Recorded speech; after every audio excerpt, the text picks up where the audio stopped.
rendez-vous de la série de rencontres virtuelles sur le potentiel de l'innovation et du développement technologique pour la relance économique, série organisée en collaboration entre le ministère de l'Industrie et le projet Innovi EU for Innovation.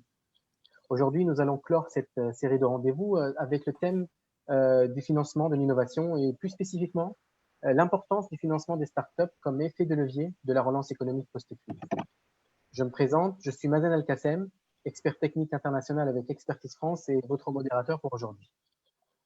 Bienvenue à nos experts et intervenants, Madame Bouthaïna Benyarlan, directrice générale de la Caisse des dépôts et consignations, la CDC, Monsieur Praïs Mujeli, le directeur général de l'innovation et du développement technologique au ministère de l'Industrie, Madame Sylvie Cognot, responsable du domaine expertise à l'international au sein de BPI France, Madame Mouna Aoun, secrétaire générale de Kiss Bank Bank, Monsieur Mohamed Sahafrat qui va nous rejoindre dans le directeur général Afrique du Nord de l'UGFS, United Gulf Financial Services, Madame Myriam Zine, directrice d'investissement chez Smart Capital, Monsieur Yahya Bouhlel, CEO de GoMyCode, Monsieur Amin Outris, CEO de Factoria, et Monsieur Saïd Bejlili, CEO de Bumper.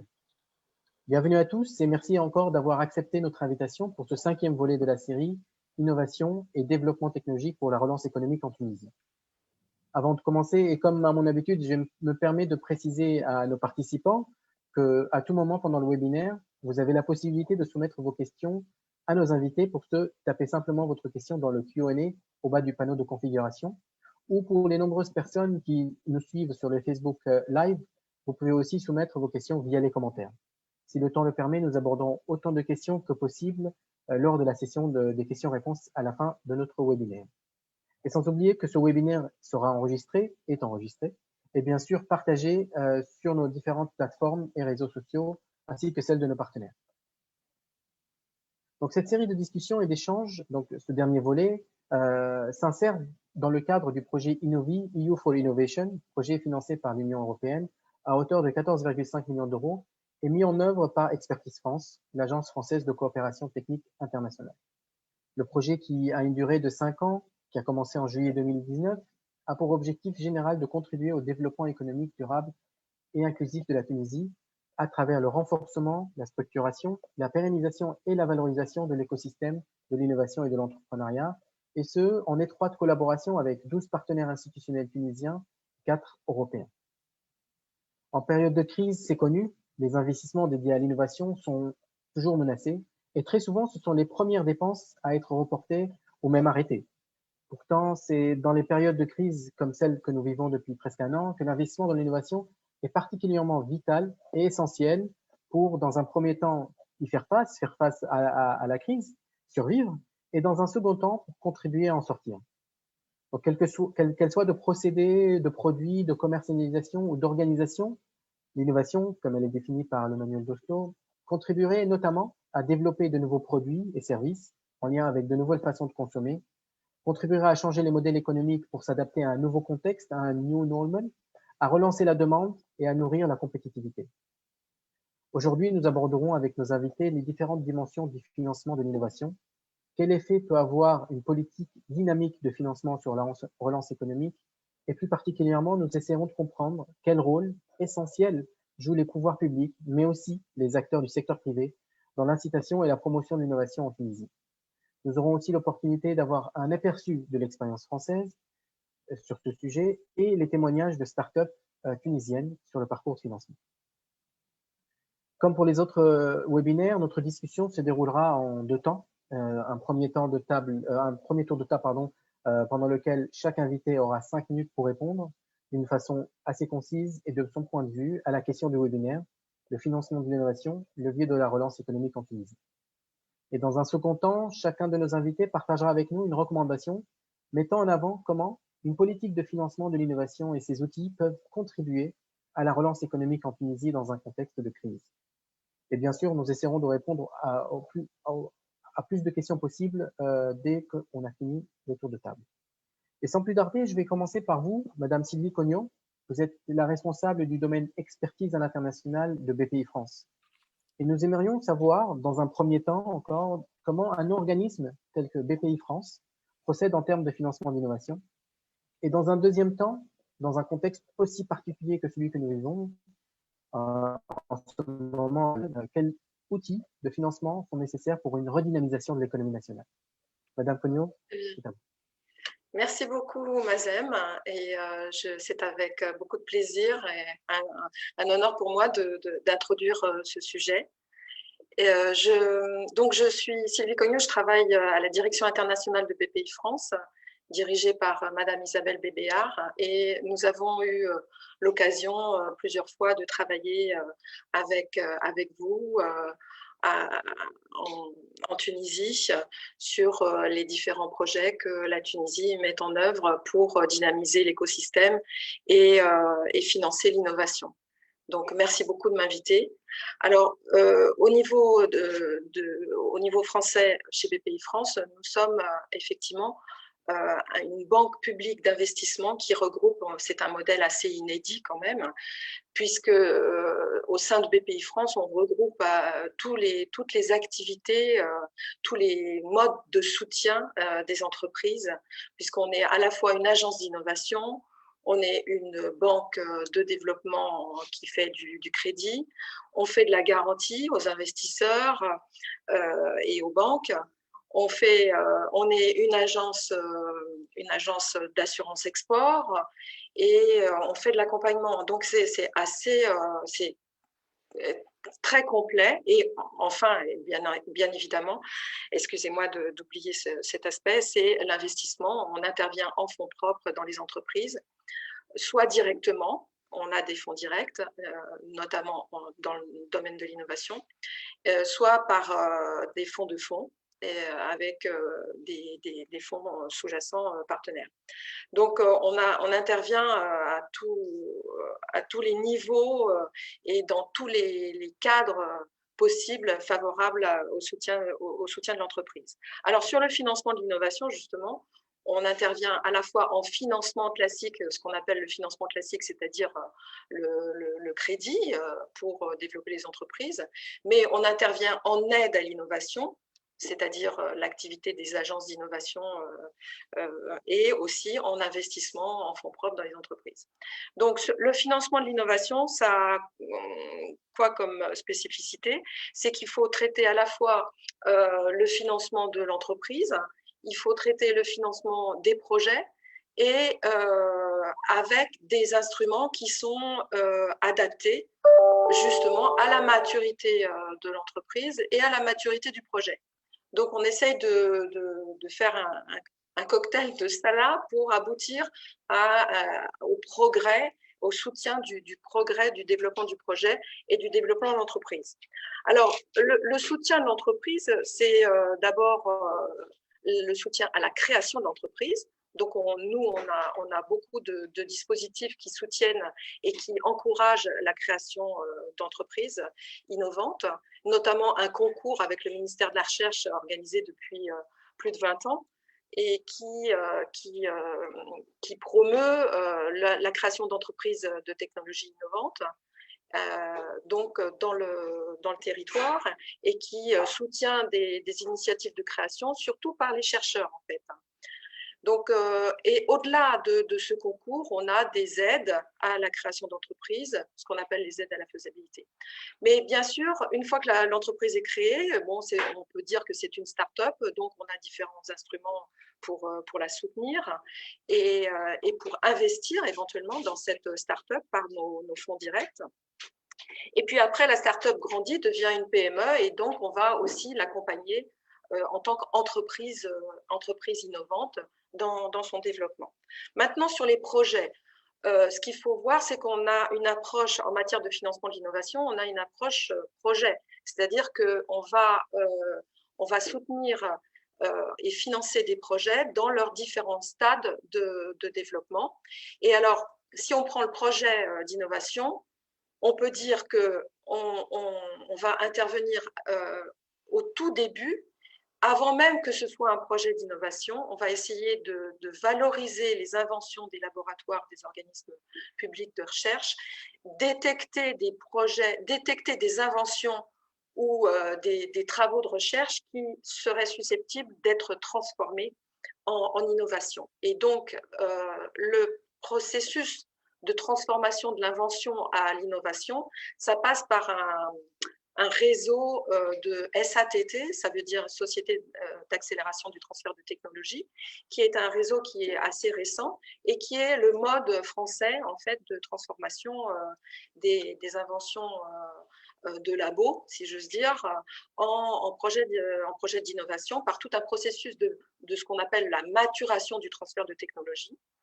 Ensuite, en sortie de SATT, en sortie de Société d'accélération du transfert de technologie, on peut dire qu'il y a 3 modes de sortie. Soit on crée l'entreprise, véritablement, soit on licencie le savoir-faire ou les brevets qui ont été pris, soit on participe, soit l'équipe de recherche participe à des projets collaboratifs, par exemple des grands projets européens, etc. Donc là, après, BPI France intervient directement si l'entreprise est créée et va soutenir donc l'entreprise et le projet. Et par des instruments, donc c'est mon troisième message, des instruments, le premier étant le soutien à l'entreprise, le deuxième étant le soutien au projet, et le troisième, c'est donc par des instruments adaptés à la maturité de l'entreprise et du projet. Alors, grosso modo, pour nous, on considère que, grosso modo, dans les projets, il y a 3 phases très importantes, c'est la faisabilité, le développement du projet et le lancement industriel et commercial, le lancement de l'innovation sur son marché. Et donc, grosso modo aussi, on peut dire qu'il y a 3 types d'instruments adaptés à ces 3 phases. Le premier type d'instrument de soutien, en faisabilité, c'est la subvention. Et donc, en tant que bailleur public, financeur public, on intervient typiquement là en défaillance de marché. C'est-à-dire que quand on est en faisabilité, il n'y a pas de perspective de revenus. Donc, on ne sait pas si ça vaut le coup de développer ce projet ou pas. Et ce sont ces travaux de faisabilité qui vont démontrer la pertinence d'aller plus loin.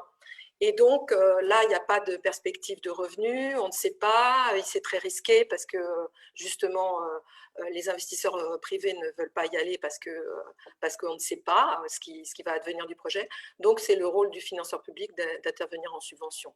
Là. Ensuite, après, si le go est bon, si il y a le feu vert, donc l'entreprise poursuit son projet en le développement, technologiquement parlant. Donc, c'est la phase technique de développement du projet. Et là, très souvent, on intervient en mode avance remboursable, c'est-à-dire que l'avance qu'on verse est remboursée si le succès intervient à l'issue du projet technique. Donc, dans cette phase-là, il y a encore du risque technique, il y a du risque commercial. C'est pour ça qu'on intervient en avance remboursable, qui est un bon instrument de partage de risque. Et enfin, quand on est en lancement de l'innovation sur le marché, là, l'entreprise n'a plus de risque technique, mais il reste quand même un risque commercial, puisque c'est une innovation qui n'a pas prouvé sa pertinence et en tout cas son attraction pour être vendu et acheté. Donc, il reste encore un risque commercial. Et là, souvent, on intervient en prêt parce qu'il n'y a plus de risque technique. Néanmoins, les conditions du prêt sont avantageuses. Soit c'est un taux réduit, bonifié, soit c'est un prêt qui dure assez longtemps et qu'on propose sans garantie à prendre sur le patrimoine de l'entrepreneur ou de l'entreprise. Donc voilà, grosso modo, pour nous, le financement de l'innovation, c'est ça. Mais on intervient à différentes phases aussi du développement de l'entreprise, notamment en equity, en investissement en fonds propres. Donc, il n'y a pas seulement des instruments de financement qui sont les aides à l'innovation et les prêts, il y a aussi, mais d'une manière beaucoup plus restreinte, des interventions en fonds propres. Et pour terminer, je dirais que la stratégie de financement de l'innovation de BPI France a toujours été d'essayer de trouver et de proposer aux entreprises un continuum de financement, c'est-à-dire quelle que soit l'étape dans laquelle l'entreprise se trouve et l'état d'avancement du projet, on essaye de proposer un instrument qui permet de fluidifier le progrès du projet et l'avancement de développement de l'entreprise, qui permet qu'à chaque étape, elle ait une proposition de soutien de notre part. Et par ailleurs, on essaie au maximum d'attraire aussi les investisseurs privés, les financeurs privés, les banquiers, les banques commerciales, le plus tôt possible dans un cofinancement avec nous. Voilà. Je vous remercie pour votre attention. Merci. Parfait. Merci Sylvie, merci pour toutes ces informations. Je vais passer à Monsieur Praïs Mejri, directeur général de l'innovation et du développement technologique au sein du ministère de l'Industrie, et avec qui, comme vous le savez, nous collaborons sur cette série de discussions et d'échanges. Monsieur Praïs, à votre avis, quel doit être le rôle des pouvoirs publics dans l'incitation et la promotion de l'innovation en Tunisie durant cette période de crise? Et si vous avez, vous pouvez partager faire un partage d'écran si vous avez slide. On vous entend pas.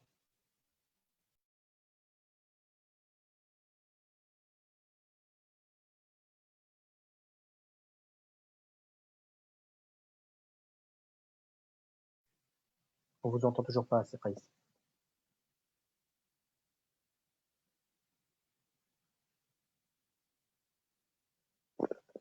Votre micro. Voilà, c'est activé maintenant. Ça va? Est-ce que vous voyez l'écran? Est-ce que c'est bon? Parfait. Voilà. Donc, je voudrais juste intervenir pour présenter un petit peu l'état des lieux de financement de l'innovation en Tunisie, en essayant en fait de préciser les principales faiblesses des mécanismes de financement qui existent actuellement. En fait, je vais présenter essentiellement trois constats que j'ai pu remarquer, relever pour le financement de l'innovation en Tunisie. D'abord, quand on parle de financement de l'innovation, on utilise souvent un indicateur international qui s'appelle l'intensité RID. L'intensité RID. En fait, l'intensité RID, c'est en quelque sorte l'effort de toute la nation, d'un pays, pour promouvoir et relancer l'innovation, et ça exprime en fait les dépenses en pourcentage par rapport au PIB. Les dépenses, qu'elles soient publiques, privées, par des nationaux ou des étrangers. Et en ce sens, on parle de dépenses intérieures de recherche et développement, dire, ou des dépenses intérieures de recherche et développement des entreprises, dire d'eux, ou pour les administrations, dire d'A. Pour la Tunisie, les financements de l'innovation sont un peu faibles par rapport à ce qui existe à l'international. En fait, à l'international, on parle pour les champions de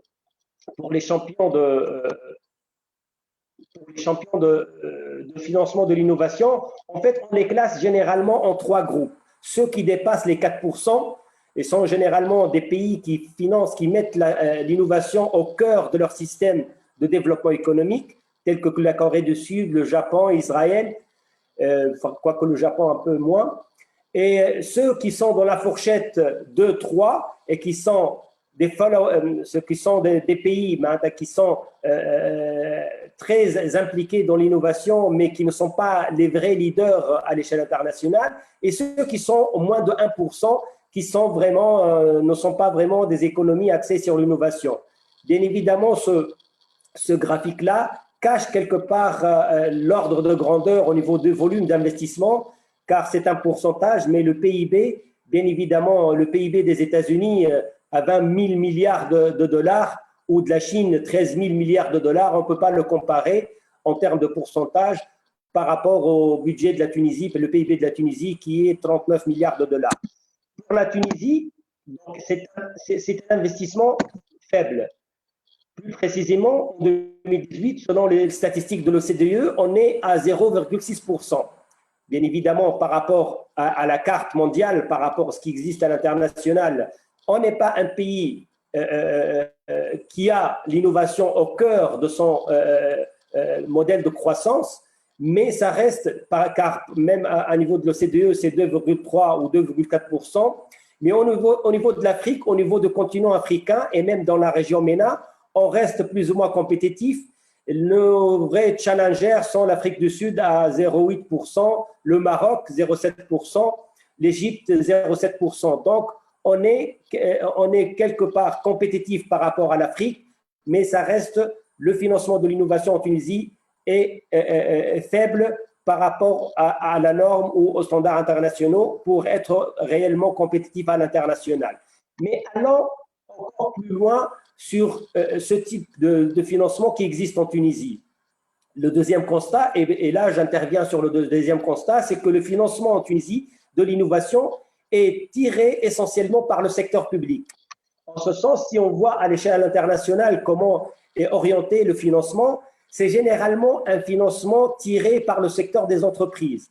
Comme vous voyez là-dessus, la majorité des pays développés, dans la moyenne de l'OCDE, c'est presque 70 à 80% des financements de l'innovation sont exécutés par les entreprises privées. L'État concourt un peu moins, beaucoup moins en toute façon, mais également il y a d'autres secteurs comme l'enseignement supérieur qui est privatisé dans certains pays et les institutions et les organisations scientifiques et les institutions sans but lucratif qui participent également dans l'effort national de recherche et développement. Donc, la tendance d'une économie tirée par l'innovation, c'est que le privé est le moteur de croissance et de dépenses à l'échelle de pays, chose qui n'existe pas en Tunisie dans le sens où notre économie est une économie plus ou moins protégée de sous-traitance ou de rente qui favorise l'investissement, qui ne favorise pas un investissement de recherche et de développement et un investissement dans l'innovation. Si on est protégé, si on n'est pas exposé à un risque de survie et d'existence, on n'est pas tenté à dépenser dans l'innovation. Les entreprises qui travaillent, par contre, dans un milieu concurrentiel et qui sont orientées vers le marché international, notamment les entreprises offshore en Tunisie, c'est là qu'on constate qu'il y a des dépenses et une implication de ces entreprises-là dans le financement de l'innovation. Et ça se voit, par exemple, dans ce qu'on appelle les exportations à forte intensité technologique. Donc, c'est les entreprises qui, à travers leurs dépenses de recherche et développement et leur contenu technologique, elles contribuent à vraiment améliorer l'indicateur d'exportation à forte intensité technologique. Cet indicateur qui reflète le pourcentage des biens manufacturiers, le pourcentage des biens technologiques par rapport aux biens manufacturés. Ici, on voit que la Tunisie, par exemple, c'est le pourcentage des biens manufacturiers par rapport aux exportations totales. En Tunisie, notre exportation totale, c'est presque 7% en 2019, 6,9%, alors que dans d'autres pays, l'intensité des exportations technologiques sont à l'ordre de 30% en Chine, 19% aux États-Unis, 26% en France. En Afrique, le Côte d'Ivoire sont 11%, l'Afrique du Sud, etc., le Maroc, l'Égypte sont les leaders à l'échelle du continent africain. Donc, pour récapituler, le financement est tiré essentiellement par le secteur public et ce n'est pas le secteur privé, sauf ceux qui sont impliqués ou qui sont face à la concurrence internationale. Mais si l'on analyse encore davantage le financement de l'innovation par le secteur public, puisque le principal acteur dans le financement de l'innovation. Et là, on constate une faible gouvernance des finances, de financement de R&D. En fait, il y a plusieurs faiblesses que j'ai pu retracer à travers mon expérience à la Direction générale de l'innovation et développement technologique. D'abord, c'est qu'il y a une multitude d'intervenants dans l'écosystème de financement. Il y a plusieurs intervenants. On va en parler tout à l'heure, les différents mécanismes qui existent en Tunisie. Il y a un écosystème ou des acteurs publics qui donnent des financements aux entreprises qui est très, très chargé et ça ne permet pas de donner une visibilité aux entreprises qui fait quoi. En plus, les montants, puisqu'il y a une multitude d'intervenants, les montants généralement sont des montants très, très faibles par rapport aux besoins des entreprises. Si l'on sache qu'il y a 700 laboratoires de recherche et un budget qui ne dépasse pas 34 millions de dinars pour les laboratoires de recherche et pour les financements de l'enseignement supérieur et des structures de recherche, vous imaginez, on est presque en train de diviser ou de diviser de la misère pour les laboratoires de recherche et on n'est pas vraiment dans une logique compétitive. Et ça, encore une faiblesse, c'est que le financement n'est pas compétitif à l'image de ce qui existe à l'échelle internationale. Autre faiblesse qu'on a pu constater, c'est que le financement ne touche pas le cycle de vie d'un projet d'innovation. Un cycle qui commence par l'idée, par la formulation et par tout un TRL de maturité technologique. En fait, le financement, certains maillons faibles de cycle de vie d'un projet d'innovation, surtout la vallée de la mort, la phase de prototypage, il n'y a pas vraiment des mécanismes solides qui permettent de financer l'entreprise. Également, il n'y a pas des priorités claires et raffinées pour l'innovation, pour le financement de l'innovation. C'est ce qui conduit en fait aux émiettements du budget. Donc, généralement, les orientations stratégiques sont tellement larges, donc énergie, eau, agriculture, agroalimentaire, etc.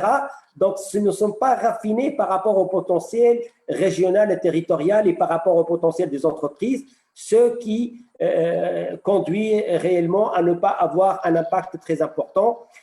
L'intervention de plusieurs acteurs dans l'écosystème de financement, il sème la confusion entre les différents fonds existants et parfois le chevauchement entre les activités des différentes activités.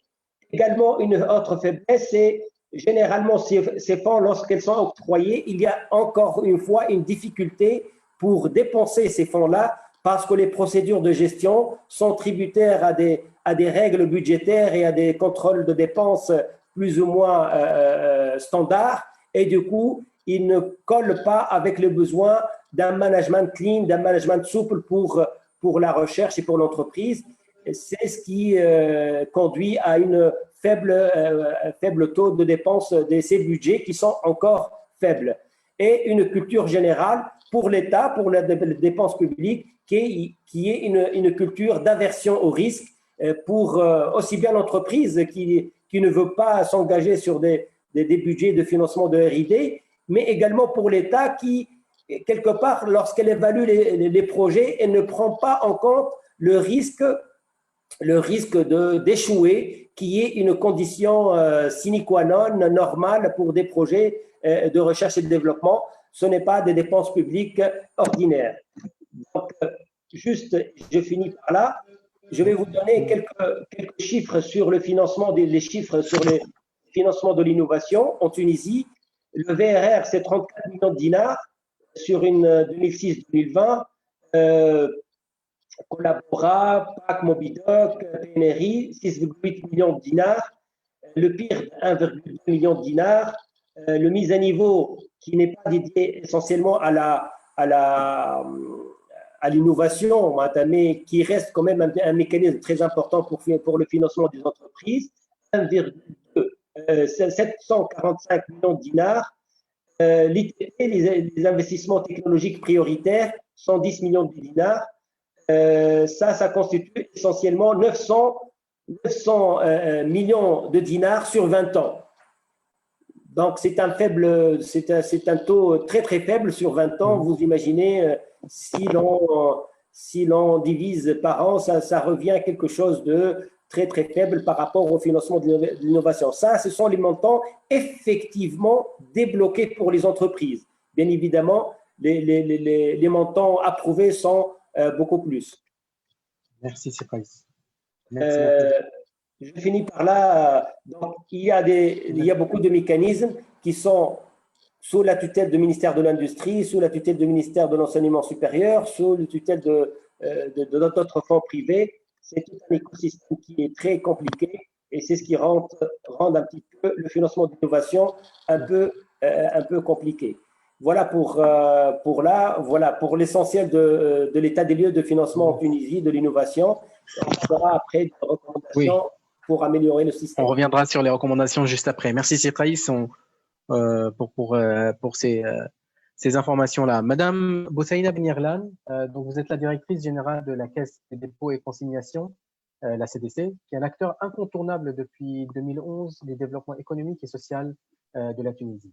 Madame Boutaina, est-ce que vous pouvez nous donner un aperçu de la stratégie de la CDC et les outils que vous allez mettre en place ou que vous mettez en place en termes de promotion de l'innovation dans ce contexte de crise? Merci. Merci. D'abord, je vous remercie pour l'invitation et je salue cette démarche d'inclusivité qui a en fin de compte pour objectif de mettre en réseau et en discussion les acteurs et les entrepreneurs du changement pour une Tunisie d'avenir. Effectivement, la CDC est une institution publique. On peut dire qu'elle est récemment créée parce qu'elle a été créée fin 2011, contrairement à la Caisse française qui est créée il y a plus de 200 ans. Et donc, je salue ici Sylvie. BPI France, c'est 50%, c'est CDC, groupe CDC, effectivement. Et depuis la création, l'une des missions de la Caisse, c'est d'investir dans l'innovation.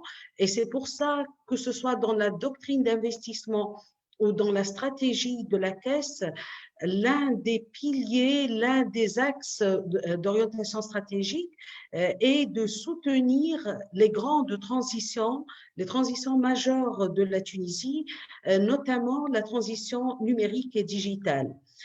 Et la CDC finance l'innovation d'une manière directe et indirecte.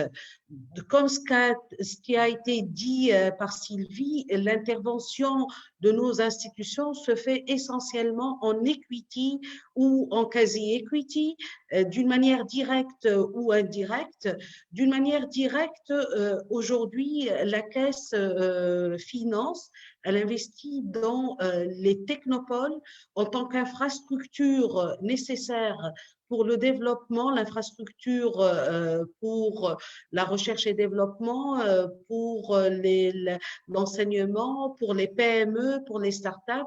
Et donc, la CDC fait partie déjà du capital des sociétés de gestion de 6 technopoles en Tunisie. Parmi les 10 technopoles, je cite Novation City de Sousse, la biotech de Sidi Febet, la technopole de Sfax, qui est basée essentiellement sur le numérique et les multimédias, la Polytech de Gabès, le site de Medine et Borj Sedria, la technopole pour tout ce qui est développement durable. On finance également quelques PME qui ont un volet technologique et numérique, mais le plus gros, ça se fait d'une manière indirecte via des souscriptions dans des fonds d'investissement. La CDC aujourd'hui, elle est déjà souscripteur dans plus d'une vingtaine de fonds d'investissement et dont quelques-uns financent l'innovation, financent des PME technologiques, financent des startups. Je cite à titre d'exemple le fonds CDC Croissance, qui est géré par la société de gestion filiale de la Caisse CDC Gestion, Capitalise, géré par UGFS, et je salue par la même occasion si Mohamed Salah Frad, Swing et Azimu, géré par CAPSA, et qui finance plusieurs entreprises, plusieurs startups et entreprises technologiques. À titre d'exemple, la startup Enova Robotics est financée par ces fonds-là.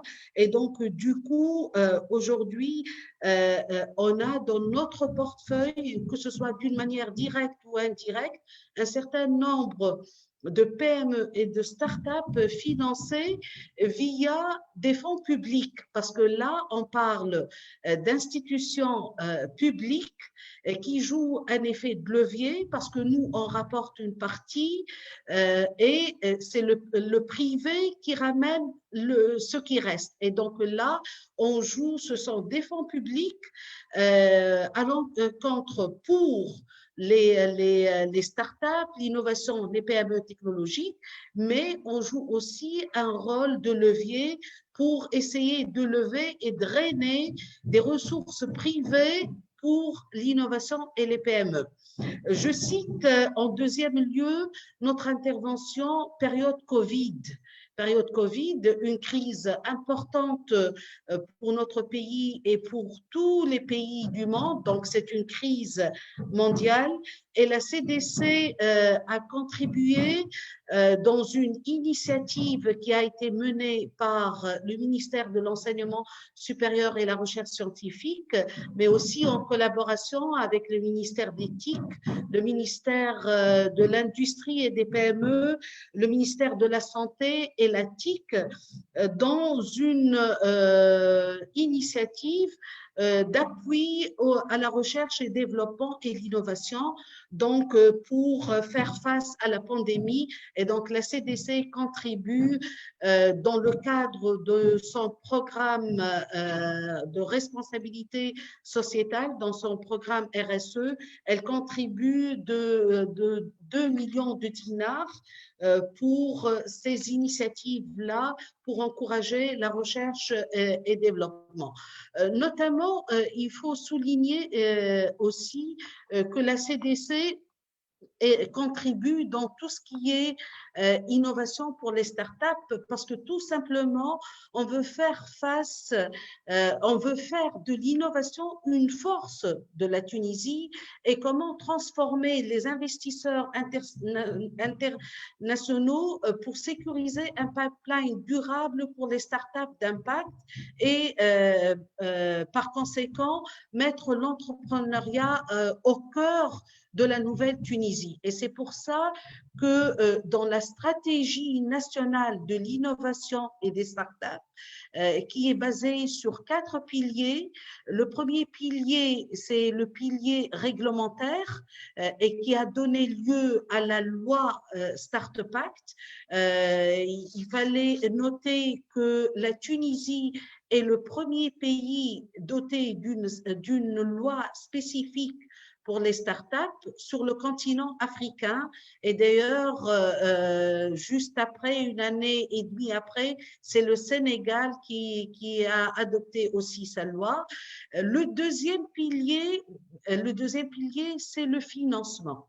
Il ne suffit pas d'avoir une loi, il fallait le financement. Et c'est dans ce cadre-là que la caisse, la CDC, a été mandatée par le gouvernement pour mener à bien ce pilier de financement. Et c'est pour ça qu'on a travaillé depuis 2018 avec une task force constituée par le public sous la tutelle du ministère d'éthique, le secteur privé et la société civile, pour mener à bien toute cette action qui a l'objectif que la Tunisie soit un hub de l'innovation.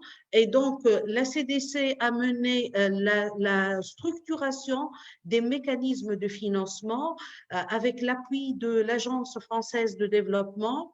Et avec l'appui, on a eu comme prestataire BPI France pour la structuration de ces mécanismes-là, et qui a fait l'objet que l'un des mécanismes phares pour le financement de l'innovation et les startups, c'est le fonds de fonds.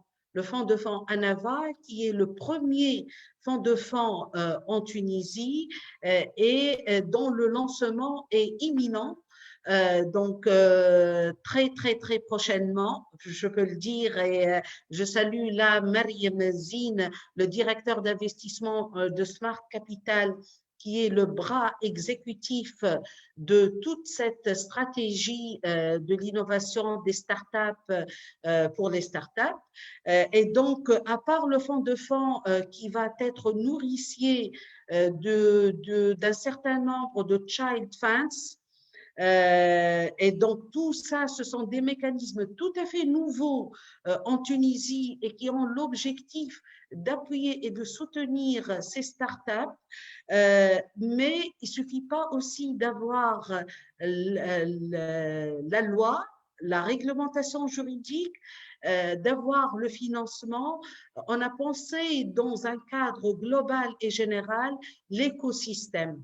Nous tenons vraiment à l'importance de l'écosystème pour mener à bien toute cette stratégie Et donc, il y a tout un volet de l'écosystème d'incubateurs, d'accélérateurs, d'incubateurs des LP, etc.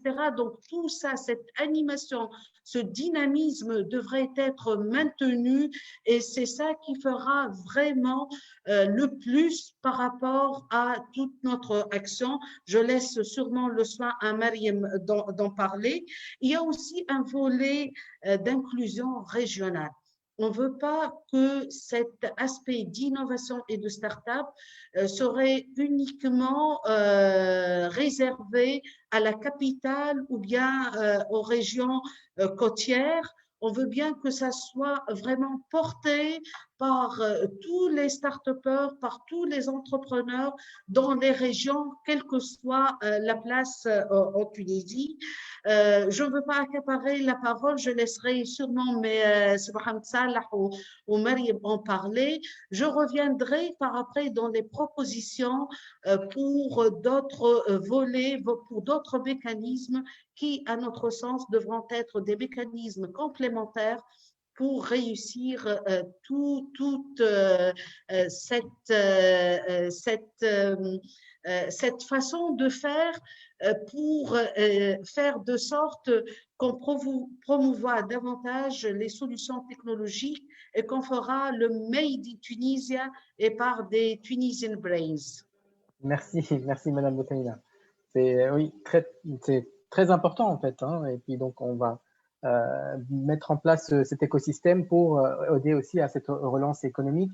Et je pense que Myriam, il y a un peu de pression là, donc je vais passer à vous. Et donc vous avez récemment rejoint, comme le disait Madame Boutaina, Smart Capital en tant que directrice d'investissement en charge du fonds ANAVA.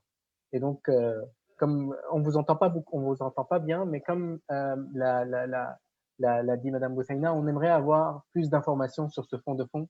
Qu'est-ce que le fonds de fonds ANAVA? Comment concrètement ce fonds contribuera à la promotion et au financement de l'innovation de la Tunisie? Très bien. Est-ce que vous m'entendez? C'est bon? Parfait. Merci Mazen, merci pour l'invitation. Donc, je vais commencer effectivement par me présenter. Donc, Mariam Zine, directrice d'investissement chez Smart Capital, en charge essentiellement du fonds de fonds ANAVA. Donc, Smart Capital est une société de gestion de fonds agréée par le CMF et en même temps, elle gère le Startup Act et toute la mise en place de la stratégie nationale Startup Tunisia. Donc, le fonds de fonds est une composante de cette initiative nationale pour faire de la Tunisie un pays de start-up et qui ambitionne de faire émerger un écosystème dynamique des start-up. Donc, on va un petit peu parler de cette stratégie Startup Tunisia. Donc, le fonds de fonds s'insère dans cette stratégie nationale, comme l'a dit Madame Benyarlen, qui est conçue autour de 3 piliers. Donc, le premier pilier, c'est le Startup Act. Donc, le Startup Act, c'est le cadre juridique nouveau pour promouvoir les startups qui se lancent en Tunisie ou qui s'installent en Tunisie. Donc, le Startup Act est basé sur un label et il donne droit à un certain nombre d'avantages et d'incitations pour aider les startups. Donc, le deuxième pilier dans lequel s'insère le fonds de fonds, c'est Startup Invest. Donc, c'est un nouveau cadre d'investissement pour faire émerger un écosystème de fonds VC dédié aux startups et du coup à l'innovation.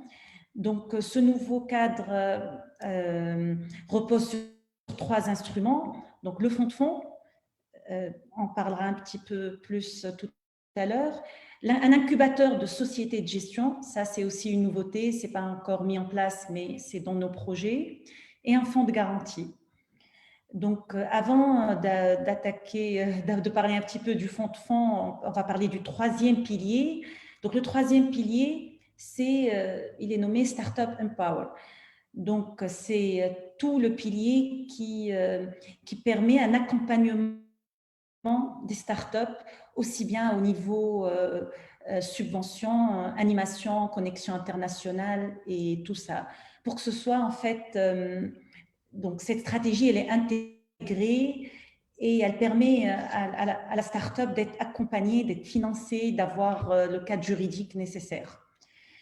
Si on parle un petit peu du fonds de fonds ANAVA, donc c'est le premier fonds de fonds en Tunisie et en Afrique.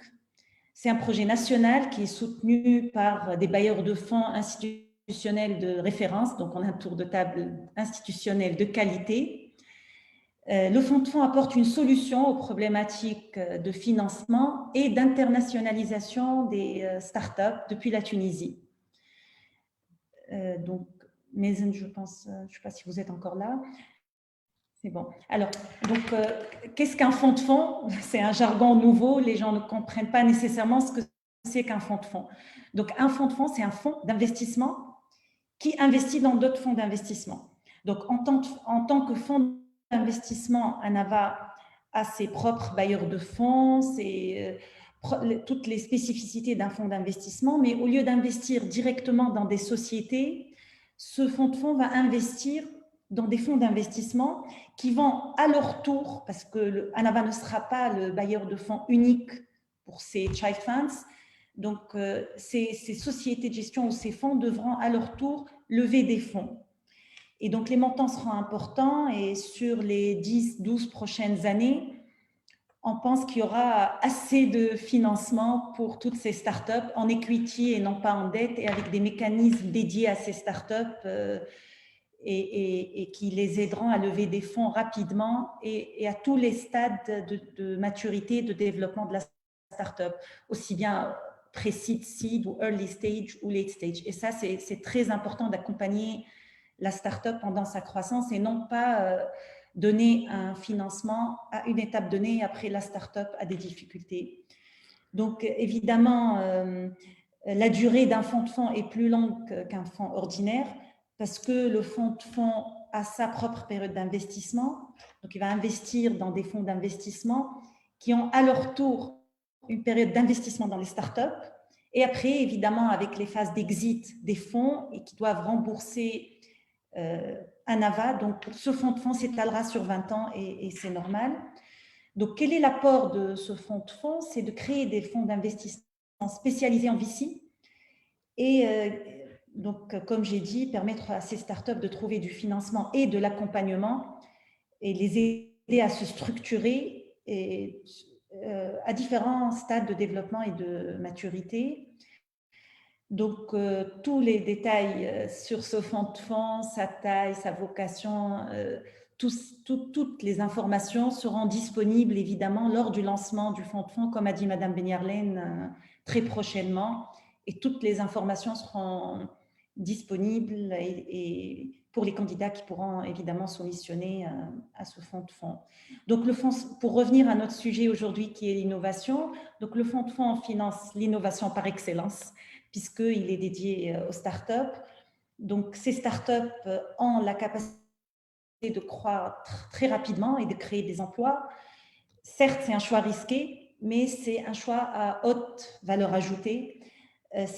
Ça permettra une transformation disruptive de l'économie tunisienne dans tous les secteurs, aussi bien l'agriculture, la santé, l'éducation. Et c'est vraiment... on va miser sur de nouvelles formes de création. Je ne vais pas être longue, donc je vais finir juste par un exemple qui est l'Estonie. L'Estonie, c'est un pays qui a misé sur les startups et qui ont eu plusieurs licornes à fort impact telles que Skype ou Bolt ou d'autres sociétés qui ont concrètement développé contribué au développement économique du pays. Et je suis à votre disposition si vous avez des questions. Merci Myriam pour ces éclaircissements. C'est très important de savoir quel mécanisme on va mettre en place pour cet investissement de l'innovation et du développement technologique. C'est bien sûr du travail sur de long terme qui va prendre du temps, mais qui va mettre les fondations pour l'après. Donc merci encore pour ces éclaircissements. Je vais passer à Monsieur Mohamed Slahfrad. Donc vous êtes le directeur général de l'UGFS North Africa, donc une société de gestion de portefeuille, mais vous êtes aussi le président de l'ATIC, l'Association tunisienne des investisseurs en capital. Monsieur Mohamed Slahfrad, pouvez-vous nous définir un peu qu'est-ce que le capital risque, quelles sont ses limites, ses opportunités pour les startups et PME innovantes tunisiennes, Et puis, dans un deuxième temps, est-ce que vous pouvez, de par votre expérience, nous donner un peu quelles sont les compétences clés qui sont nécessaires aux start-upers tunisiens pour accéder au financement en général et au capital risque en particulier? Merci beaucoup pour cette invitation et cette belle rencontre parce que je n'ai pas beaucoup de choses à ajouter à ce qui a été dit. Pour le capital investissement en Tunisie, il faut dire qu'aujourd'hui, c'est une soixantaine d'institutions financières, c'est pas mal. C'est une activité qui a aujourd'hui une vingtaine d'années d'existence. Nous avons un portefeuille, total portefeuille aujourd'hui qui couvre pratiquement 3 milliards de dinars. C'est 3%, pratiquement un peu moins de PIB tunisien, mais c'est encore peu parce que nos attentes sont beaucoup plus que ça. Je pense qu'on doit aller jusqu'à ce que je plaide toujours, c'est la barre symbolique de 10 milliards de dinars. Il faut aller jusqu'à 10 milliards de dinars pour dire que voilà, nous avons une contribution du capital investissement qui est quand même significative. Aujourd'hui, nous avons deux corps très importants dans notre métier. D'un côté, c'est les sociétés d'investissement. C'est un modèle un peu classique, ce qu'on appelle communément en Tunisie les SICAR, mais aussi depuis 2005, il y a eu une nouvelle loi qui a initié les sociétés de gestion de fonds. Ça n'a pas carburé au début, il y a eu quelques initiatives, mais à partir de 2010, et notamment avec la création de la Caisse de dépôt et consignation, qui était un élément catalyseur de la constitution de fonds de gestion. Aujourd'hui, nous sommes une dizaine, quinzaine, je dirais, de sociétés de gestion, mais je pense que d'ici quelques temps, je pense qu'on sera une trentaine de sociétés de gestion. D'ailleurs, je salue avec beaucoup d'intérêt l'annonce de Mariam sur l'incubateur, de sociétés de gestion. Donc, ça va quand même booster ce métier qui est déjà là aujourd'hui, on peut dire. Nous avons des investissements annuels de plus de 400 millions de dinars, entre 400 millions et 500 millions de dinars, c'est pas mal. Malheureusement, aujourd'hui, bon, ça c'est l'état de lieu, ça c'est le dessin global, mais malheureusement, ce qui va pour l'innovation aujourd'hui, j'ai vu la présentation de notre ami Qais, donc ce qui va n'est pas très très important. Nous ne sommes pas dans des niveaux d'allocation pour l'innovation qui sont significatifs. Aujourd'hui, tout le montant qui a été levé pour l'innovation, tout confondu, toute société de gestion confondue, ne dépasserait pas les 75 millions de dinars entre 3 ou 4 sociétés de gestion qui sont dédiées pour l'innovation. Sur un total de 3 milliards de dinars, vous pouvez imaginer que c'est trop peu. Donc, la spécificité déjà de la Tunisie en matière d'innovation, c'est que c'est le secteur privé, c'est les sociétés de gestion privées qui ont commencé.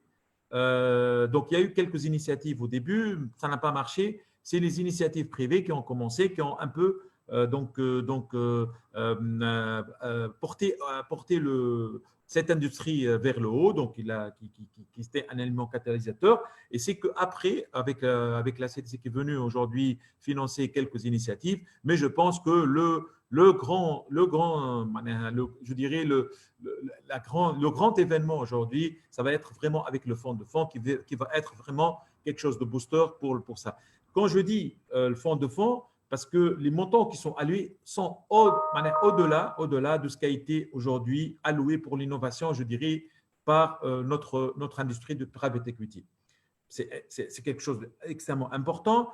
La question qui va se poser, c'est quoi ça c'est au niveau de l'offre de capitaux, quoi de la demande. Et je dirais que la demande avec le Startup Act a été bel et bien justifiée si on regarde le niveau, je dirais le rythme d'octroi des startups, ça n'a pas arrêté, même en période de Covid. Plus encore, sur la période de Covid, l'écosystème des startups aujourd'hui qui a été constitué a pu aujourd'hui venir avec des initiatives. Madame Benirlen l'a mentionné au niveau du programme SAVE, mais qui était carrément un travail collaboratif entre tous les éléments de l'écosystème, entre société civile, entre associations professionnelles, entre sovereign fund, entre aussi de smart capital, entre des bailleurs de fonds qui ont bien cru dans le truc. Donc, je dirais qu'aujourd'hui, tous les piliers, tout confondu, d'un côté, et ça, c'est le plus important, ça, c'est les acteurs principaux, c'est les start-upers. Donc, on peut dire aujourd'hui qu'au niveau de la Tunisie, si on regarde un peu l'évolution des startups labellisées, on est encore aujourd'hui à plus de 400, plus de 400 startups labellisées. Je pense que c'est un rythme qui est soutenu aujourd'hui parce que nous, on refuse, je suis membre du collège aussi, donc on refuse des startups. Ça veut dire quoi? Ça veut dire qu'on se dit, voilà, il va falloir peut-être labelliser entre 20 et 25 startups par mois. On pouvait faire le plus, mais bon, c'est des questions c'est-à-dire de capacité, etc. Mais ça n'a pas arrêté. On a toujours agréablement surpris par cette tendance des jeunes et des moins jeunes aujourd'hui sur la question de l'innovation. Donc ça, c'est quelque chose de très important. Aujourd'hui, donc sans pour autant qu'il y ait les financements nécessaires. Et c'est ça un peu le contraste aujourd'hui, le contraste de l'existant tunisien, mais c'est un potentiel en même temps. Donc il y a eu toute cette tendance positive, je dirais, vers l'innovation sans qu'il y ait vraiment les financements nécessaires. Parce que, par exemple, il n'y a que 25% des startups labellisées aujourd'hui qui ont bien bénéficié de financement auprès de private equity. C'est trop peu. Et je pense qu'aujourd'hui aussi, même les startups labellisées qui ont eu un financement, il va falloir le donner des follow-on investment et notamment des follow-on investment aujourd'hui. Et là, je suis très, très heureux de voir la BPI France avec nous et tout le contexte donc, de nos amis bailleurs de fonds, etc., qui sont toujours derrière nous, pour justement aller sur un autre palier aujourd'hui. Lequel palier? C'est vraiment l'internationalisation de nos startups, leur donner la capacité aujourd'hui de se procurer quand même des ressources, que ce soit en dinars, que ce soit en devises, pour aller au-devant. Et j'étais en train d'entendre aujourd'hui, monsieur le ministre, j'étais très content. Lui, il parle de start-up et il dit qu'aujourd'hui, il va falloir donner aux start-up les capacités, par exemple, d'avoir un compte en devise et d'aller donc sur l'international. Et je vois que le discours politique, c'est en concordance donc, avec ce qui se passe sur le terrain. C'est quelque chose d'extrêmement extrêmement encourageant pour aller au-devant de ça. Pour récapituler sur le contexte aujourd'hui tuniso-tunisien du private equity, je pense que de plus en plus maintenant, il y a même des SICAR qui sont classiques aujourd'hui, etc., qui ont des stratégies innovation. On le voit aujourd'hui dans leur stratégie d'investissement. C'est quelque chose d'extrêmement important. Il y a d'autres thèses aussi qui essayent de dire, j'ai entendu quelques acteurs aujourd'hui que je salue, qui disent aussi qu'aujourd'hui, les PME tunisiennes doivent avoir des stratégies innovation via les startups tunisiennes. Ça, c'est quelque chose de très important. Et le troisième volet, je dirais, c'est l'internationalisation, donc je dis des startups qui est devenue un must aujourd'hui pour notre petit écosystème qui doit devenir régional et global. Et c'est aussi grâce donc au fonds de fonds qui, au passage, c'est le premier fonds de fonds en Tunisie. Hein, c'est nouveau. C'est le premier fonds de fonds et fonds en général qui est libellé en devises. Donc, ça ouvre vraiment la porte de l'internationalisation et de la globalisation de notre économie. C'est quelque chose d'extrêmement important et un must aujourd'hui pour notre écosystème des startups. Merci, Si Mohamed Salah. C'est très encourageant, c'est très positif. Donc, c'est bien. Ça donne le sourire dans cette période assez difficile. Et comme vous dites, donc c'était surprenant d'avoir. On a vu beaucoup de startups soit pivoter, soit se mettre en place, se créer pendant la crise. Donc, ça revient un peu à ce qu'on disait au départ, que la crise est aussi un moteur pour l'innovation. Donc, encore une fois, merci. Madame Mounaoun, vous êtes la secrétaire générale de KissKissBankBank, qui est la plateforme de financement participatif de la Banque Postale. Et donc, un des outils de financement alternatif de l'innovation est bien sûr le crowdfunding. On aimerait que vous nous donniez une petite idée de la valeur ajoutée que pourrait apporter cet outil alternatif de financement, que ce soit le crowdfunding en don, en prêt ou en equity, et sa vraie capacité à modifier en profondeur l'accès au financement des startups en Tunisie. Et puis, je vais, comme pour ne pas vous couper, je vais continuer sur ma deuxième question aussi. Et comme vous le savez, donc depuis un certain temps, depuis août, plus précisément depuis août 2020, la Tunisie a adopté sa loi crowdfunding. Et en ce moment, on est dans la phase de finalisation du cadre réglementaire, donc avec les décrets, les textes d'application.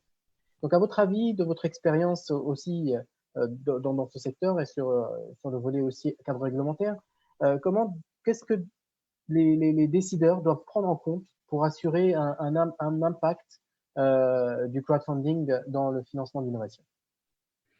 Merci Mathène, bonjour à tous, je suis ravie de faire partie de ce tour de table et de partager mon expérience française avec KissKissBankBank, donc la plateforme de crowdfunding généraliste filiale de la Banque Postale depuis 2017.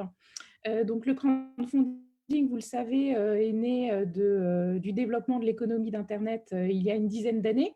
Et dans l'économie d'Internet a été rendu possible finalement l'ouverture sur le monde et des nouveaux modes de financement.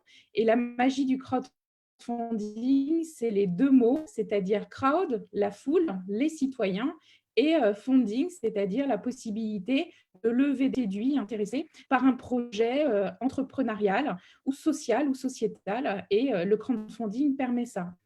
Comme l'a dit Mazen, il y a 3 modes de crowdfunding qui sont nés ces 10 dernières années. Le premier, le crowdfunding en don avec ou sans partie, également des préventes ou des précommandes, qui est devenu un outil assez intéressant pour faire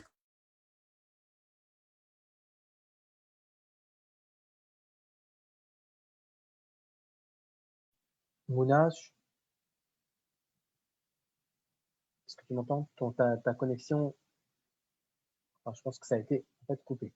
Donc on vient de perdre Mouna peut-être? Non, voilà. Je suis là. J'ai une petite instabilité de connexion. Donc le crowdfunding en prêt, et donc des citoyens vont vous faire confiance et vont investir dans votre projet. Et donc, vous prêtez de l'argent et vous leur rendrez l'argent. C'est le principe du crowdlending. Et puis, le crowd equity, et donc, ils vont investir dans le capital de votre startup. Donc, vous voyez comme ce qui a été évoqué précédemment, c'est un outil qui est complémentaire des options proposées par le financement de l'économie et de l'innovation. Vous m'entendez? Oui, mais ça coupe un petit peu en fait. D'accord, ok, je continue.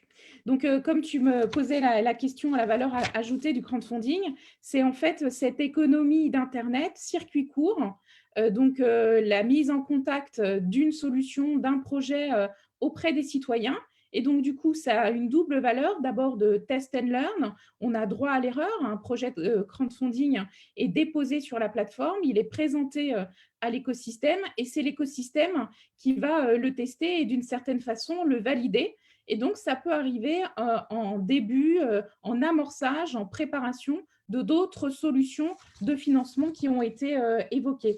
C'est également une grande campagne de communication finalement gratuite, puisque le modèle économique des plateformes de crowdfunding font que on se rémunère, la plateforme se rémunère sur les projets réussis, essentiellement sur le don avec ou sans contrepartie. Et donc, comme c'est un outil Internet, ça donne une fenêtre, un site Internet promotionnel qui permet de vendre son produit, de présenter son produit et donc, du coup, de se faire confiance en testant et en adaptant, si nécessaire, sa solution en fonction de la réussite sur cette campagne de crowdfunding Internet. Ça permet également de mobiliser des fonds extranationaux, notamment la diaspora pour la Tunisie.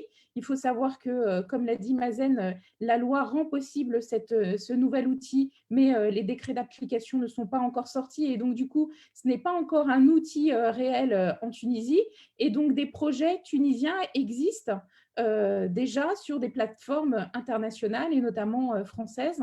On en a recensé plus d'une centaine déjà financés sur des projets tunisiens, de Tunisiens et pas uniquement de projets de Tunisiens issus de la diaspora. Et donc, ça permet d'avoir plusieurs cercles de financeurs et de soutien à la fois sur le territoire et à l'international. De l'expérience de ces 10 ans, il y a une réelle valeur ajoutée. Cette valeur ajoutée et ses bénéfices sont de plusieurs natures. D'abord, le fait de rendre possible des projets sans finalement y perdre trop en porteur de projet par rapport à son endettement. Donc, j'insisterai bien sur cette notion de complémentarité. C'est bien un outil complémentaire qui peut commencer le projet là où on a eu des refus de financement par rapport à des solutions existantes. C'est aussi la rapidité. Et donc, il suffit, entre guillemets, de lancer sa campagne et de la préparer sur le site. Et ensuite, les financements arrivent dans la campagne qui est en général entre 30 et 45 jours. Et donc, ça a cet effet levier et rapidité qui est aussi important pour la confiance en soi des entrepreneurs, des start-upers ou des porteurs de projets, et également par rapport à la nécessité d'avoir une levée de fonds rapide. Ça permet de tester son produit une fois encore et donc du coup de pouvoir l'ajuster. Finalement, cette solution permet le droit à l'erreur parce que son produit peut un peu pivoter grâce à la foule qui va à la fois valider les côtés positifs et puis peut-être permettre de révéler les côtés négatifs ou en tout cas à améliorer. C'est aussi, je pense, et ça a été prouvé en Europe, un outil important pour donner de l'espoir à la jeunesse qui a envie d'entreprendre à défaut de trouver des jobs compte tenu de la situation économique. Et donc, du coup, plus cette solution est présentée, plus que présentée d'ailleurs, plus cette solution est arrimée à des incubateurs, à des écosystèmes de jeunes entrepreneurs, plus cette solution est intégrée dans le plan de lancement et de mise en marché de la solution. Et donc, du coup, ça permet aussi de faire grandir les entrepreneurs et de se tester au travers de cette solution avec une étude de marché clé en main.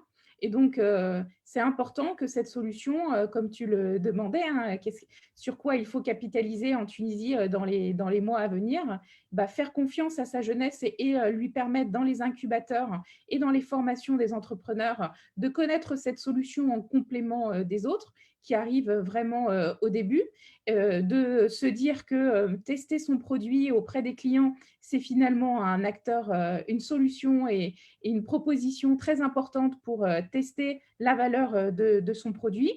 Il est nécessaire de le faire connaître parce que c'est encore une solution qui gagne à être connue, qui n'est pas complètement connue. Et surtout, ceux qui le connaissent souvent un des bouts de la solution, mais pas la totalité des solutions. Donc, avec le don, les préventes, l'equity ou le lending.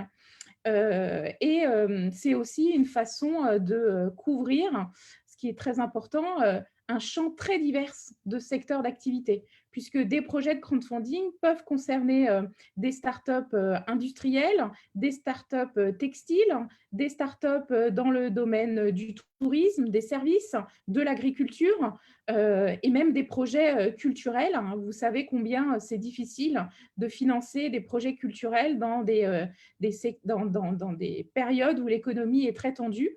Et donc, ça permet de donner à voir une diversité de solutions et d'innovations des jeunes et des moins jeunes. Et à cela s'ajoute également, au-delà de la diversité des secteurs, également l'empreinte et la territorialité. Ça rend possible et ça donne à voir de l'innovation au plus cœur des territoires.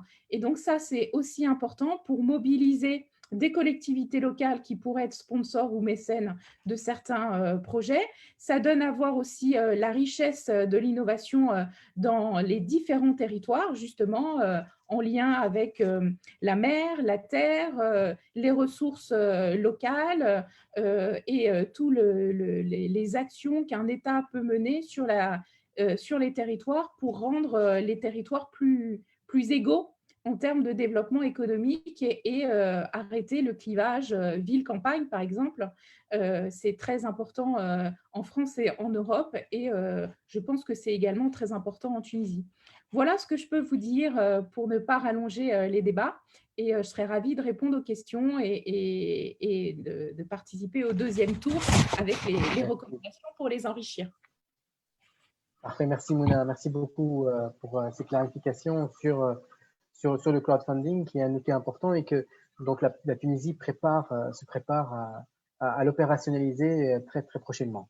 Je vais passer au côté un peu plus concret. Donc, on a parlé beaucoup des fonds, on a parlé capital risque, on a parlé crowdfunding, etc. Donc, on va passer au côté un peu plus concret. Nous avons aujourd'hui donc la chance d'avoir avec nous 3 startups tunisiennes qui vont témoigner, partager avec nous leur parcours et leur expérience en termes de financement. Et je vais commencer par Monsieur Yahya Bouhlel, le CEO de GoMyCode. Yahya, pouvez-vous nous décrire un petit peu votre parcours, les difficultés que vous avez rencontrées, mais aussi les succès que vous avez eus pour financer votre startup? Ok, très bien. Merci à tous. Donc, on a commencé GoMyCode il y a 4 ans aujourd'hui. GoMyCode aujourd'hui, c'est une EdTech qui forme sur tout ce qui est nouvelles technologies. On a formé plus de 8000 étudiants. On est aujourd'hui une équipe de 70 personnes qui travaillent en full-time sur le projet. On est présent à Tunis, Alger, Casa, Lagos, Côte d'Ivoire, Abidjan, Cairo et Bahreïn. Donc, on a des équipes partout. Et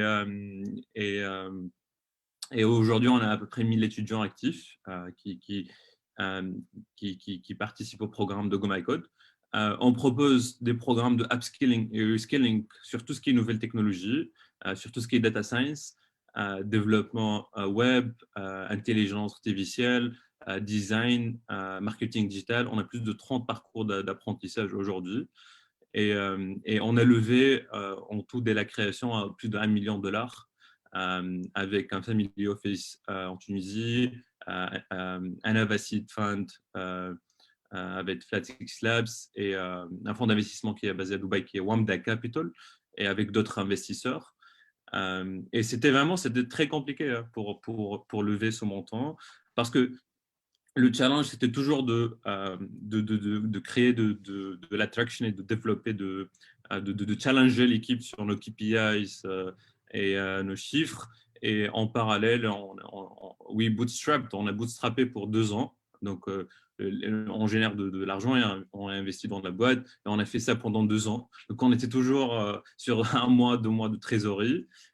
Mais c'était très compliqué après d'aligner notre vision et ce qu'on veut faire avec la vision et les expectations des investisseurs. Mais voilà, c'est ça en fait. Mais bon, il y a plusieurs choses. Pour les investisseurs, c'est très important de prouver un trajet de croissance. Ça, c'est très important. Donc, pour nous, c'était toujours de créer l'énergie et de créer la croissance avec MyCode et de challenger nos KPIs en termes de nombre d'étudiants formés, en termes de chiffre d'affaires généré et tout. Donc, voilà. Deuxième point, c'était toujours de convaincre des investisseurs, par exemple, qui comme Wamda pour investir en Tunisie, et c'est très compliqué pour eux, ils n'ont jamais investi, ils ne savent rien en fait sur le marché local, sur même les lois en Tunisie. Donc, on a passé beaucoup de temps avec tout le monde en fait pour les convaincre pour investir en Tunisie dans la structure, parce que GoMyCode aujourd'hui, c'est une structure basée en Tunisie. Donc, après, il y a la partie règlement et tout ça, parce qu'on a dû transformer la boîte en SA et ça a duré un peu de temps, tu vois. Donc, we had it for 4 months duration. Donc, en fait, en tout, pour lever ce montant, on a passé à peu près 12 mois, 1 an presque. From day one, starting to talk to investors to raising the fund, it lasted 12 months, 1 year. Et voilà, c'est ça en fait. Merci Yahya. Mais de ton expérience donc sur avec ton parcours, et si tu peux partager 1 ou 2 compétences, skills que l'entrepreneur doit avoir pour pouvoir lever des fonds. Bon, je pense que le plus important, c'est toujours what's really important in a startup is the product and the KPIs, right? C'est tes chiffres et ton produit, en fait. Et we are really focused on that. We are very product driven. Donc, pour nous, c'était toujours comment on peut développer un produit qui crée de la valeur pour ses utilisateurs et comment on peut pousser nos KPIs, nos chiffres et tout ça. Et c'est ça le plus important dans une startup. Et après, les investisseurs, ils donnent importance, et bons investisseurs, good investors, they give much importance to product quality and to KPIs. Donc, pour un entrepreneur, he needs to create an energy and a dynamic in the team to challenge the team to achieve really good KPIs and to iterate and build a really good product. Et en fait, après, moi, je pense que c'est ça le plus important. Hein. Ouais. Merci Yahya. Merci beaucoup. Et je vais passer à Amin Riss, donc CEO de Factoria.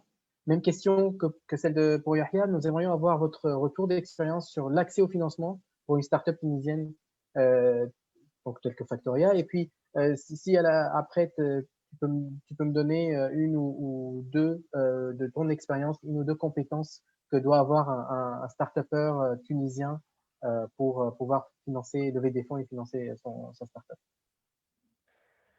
Ok, donc merci beaucoup, Mazen. Donc là, on est à Factoria, on est encore au stade de recherche et développement, donc on est en train d'améliorer notre prototype. Donc là, on travaille sur la digitalisation des normes de management de l'énergie et de l'environnement pour l'industrie, afin de leur permettre de mieux gérer leurs déchets et de réduction en termes d'énergie. Aujourd'hui, nous sommes en accélération Innovation City. Donc, comme l'a mentionné tout à l'heure Madame Bouthaina, il donne accès à un financement pour accélérer le prototypage. Je ne sais pas si vous m'entendez.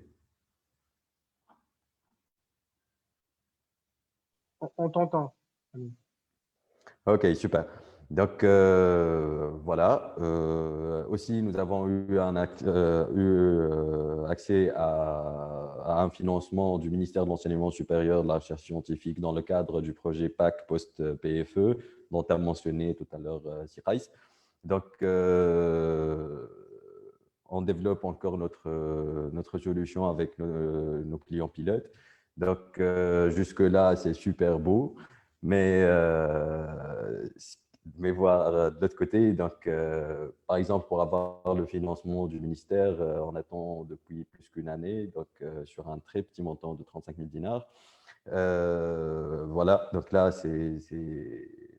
pour un entrepreneur, il doit être un Superman, donc pour avoir accès à des financements, pour avoir accès à l'accompagnement, pour pouvoir améliorer son proto, pour pouvoir recruter, pour pouvoir travailler sur l'innovation. Et quand on parle d'innovation aujourd'hui, on parle d'un grand changement. Donc, ce n'est pas uniquement basé sur la technologie. Quand on parle d'innovation, c'est plusieurs acteurs qu'il faut préparer à un changement, c'est plusieurs acteurs qu'il faut adapter à de nouvelles habitudes. Et c'est un challenge pour accepter leur résistance à ce changement. Donc, le gap aujourd'hui qui existe entre la recherche et le marché, donc, que ce soit à travers les universités, à travers les centres de recherche, etc., et ce qui existe sur le marché, les industries, etc.